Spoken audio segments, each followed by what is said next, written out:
I'd like to take some time to talk to you about covariance and correlation as it applies to the multivariate normal distribution. By this time, we should be familiar with the normal distribution. Here, I've plotted some density functions. So these give us an idea of how likely it is that we will see the x values as laid out on the horizontal axis. And if we look at the blue line, I can see it would be very likely to get values around 0 and much less likely to get values near -2 or even -1.5. Now up here I have the formula for that density function, and it has a pi in there and an e. It really only relies on two parameters though, which are the variance, sigma squared, and the mean, mu. And so this is the formula that gives us these density functions which describe the distribution. Of course, the data would look more like this. These are points drawn from a normal distribution. A normal distribution as notated here with mean 0 and variance of 1. One of the reasons I like to show this picture is because it lines up with the previous pictures, because you can see I'm much more likely to get values around 0. But I also want you to consider what variance means geometrically, right? Variance is the sum of squared distances from each point to the mean. In the normal distribution, the mean is at the center. Now, this is divided by a constant, n-1. As a mathematician, we tend to just ignore that because it's a constant, but it is there. And so when we look at data plotted along a number line, the variance is the sum of squared deviations from each point to the center. That's something to keep in mind when we get into the fall lectures. Now, we don't usually have just one variable, right? So we have to introduce the notion of covariance. And covariance is a number that describes how two variables change together. So if x increases or decreases, does y tend to increase or decrease? Covariance can be negative. And it would be negative if these two variables had an inverse relationship. As one increases, the other decreases. Of course, you recall that variance cannot be negative, but covariance can be negative. And so covariance is a parameter of the joint distribution of x and y. A joint distribution describes how likely we are to see the pair x, y together. This is a picture of a joint distribution of two variables, x and y. So I can see that the likely values, right, this is the density, so it tells me how likely it is that I would see each pair of values. And it looks like it would be very likely for me to see both x and y in the range of 40 to 60, and rather unlikely to see anything beyond that range. So let me ask you this. Is it rare for someone to be 6 feet tall? Well, no, I'm sure there are several people in this class that are 6 feet tall. Is it rare for someone to be 110 pounds? Not really. There are plenty of 110-pound people throughout the world. Now, is it rare for someone to be 6 feet tall and 110 pounds? You'd probably say yes. That is a very low weight for someone who is 6 feet tall. And so that's a question that we have to look to the joint distribution of height and weight in order to be able to answer. So let's explore this a little bit further. Let's suppose that x and y are normally distributed. Y will have mean 0 and variance of 2. X will have mean 0 and variance of 1.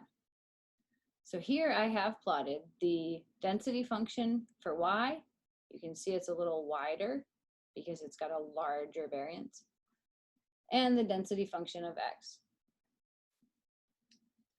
And this would correspond to a two-dimensional scatter plot of data.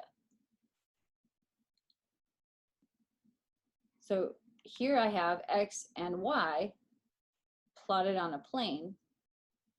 And what I want to realize is that these two pictures here are not enough.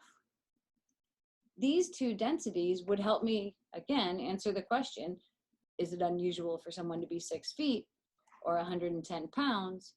Both of those values may be well within this distribution, but when I combine them, I fall in an area there's not a lot of points. It becomes a rarity. So that vector xy, that pair of values, is multivariate normally distributed. And it has a mean of 0, 0, being just the mean of x and the mean of y. That will always be the case. Okay, the joint distribution will always have means, the vector mean being the mean of each variable. And now we have what's called a covariance matrix. And those diagonal elements on the covariance matrix are equal to the variances of each individual variable. So you recall that x, which corresponds to the top row here, had a variance of 1, and y had a variance of 2. And then these off-diagonal elements are the covariance between x and y. Some fun facts about the covariance matrix. Again, variances of each variable on the main diagonal, covariances for each pair. I could have more than 2 variables here. Okay, so multivariate doesn't have to mean bivariate. It could mean I have many, many variables. And this matrix will always be symmetric because the covariance of AB is the same as covariance of BA. So again, looking at this now, how can we characterize a point as rare? The answer is different than it was in the univariate normal distribution, because it's not just some constant distance around the mean. It's not just 2 standard deviations away from the mean. Instead, we're going to have what's called a confidence ellipse. Okay, so here in green, I have the 3 sigma ellipse. The 3 sigma ellipse contains about, what, 99.7% of the data? I think it's equivalent to what it is in the univariate. So 3 standard deviations within the mean. Now let's take a look at a bunch of multivariate normal distributions, just to get a sense for how they might look in 2 dimensions. Here, I have a situation where the variance of x is equal to the variance of y, and covariance is 0. When I have a covariance of 0, the data points are completely uncorrelated. And when the variance of the 2 variables is equal, I'm going to get a spherical distribution. Okay, and that has to do with the geometry of the covariance matrix. It turns out to be a circle. If I add some covariance, I take that circle and I stretch it. So here I have a positive covariance of 4. So you can see that as x increases, y tends to increase. If I make it a covariance of -8, the relationship becomes inverted, and as x increases, y tends to decrease. And the stronger the covariance, the tighter that relationship. Now let's go back to a situation where covariance is 0, which means that my data is uncorrelated. And let's consider a situation where I have the variance of x is 3 times that of the variance of y.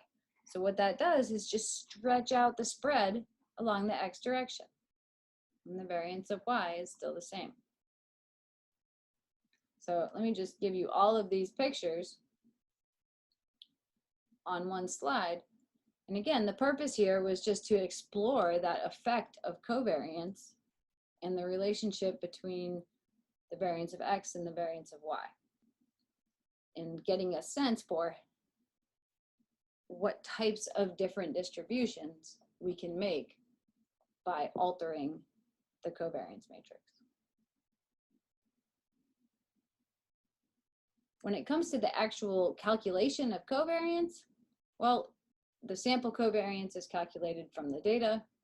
Again, we have some constant out front. And we are taking the inner product of the centered vector X and the centered vector Y. Again, the centered vector means that we've subtracted the mean from every observation. And so this sum is a sum of the product of corresponding elements. Well, that's an inner product. When covariance is positive, it means that when X is larger than the mean, Y tends to be larger than the mean. Or X smaller than the mean, Y tends to be smaller than the mean. So the relationship is positive. Similarly, when covariance is negative, the relationship is negative. When X is larger, Y tends to be smaller. What we have to keep in mind here, though, is that the units will have a strong effect on this number. So we cannot interpret the magnitude of covariance, only the sign. So what use is it? Well, aside from being a parameter of the normal distribution, it's not much use for interpretation. For interpretation, we reach for correlation, which turns out to be the covariance of the standardized data. Again, the problem with covariance was the scale of the data. What do we do when we have problems with scale? We standardize. So we standardize the data and then compute the covariance. It turns out that is the correlation. So correlation is the inner product between the vectors of standardized data, which of course means that we subtract the mean and divide by the standard deviation. And yes, there's a constant, 1 over n minus 1 out front.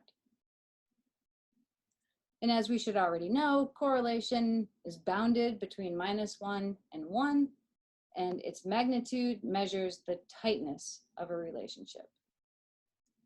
Not the slope, just the strength of that relationship.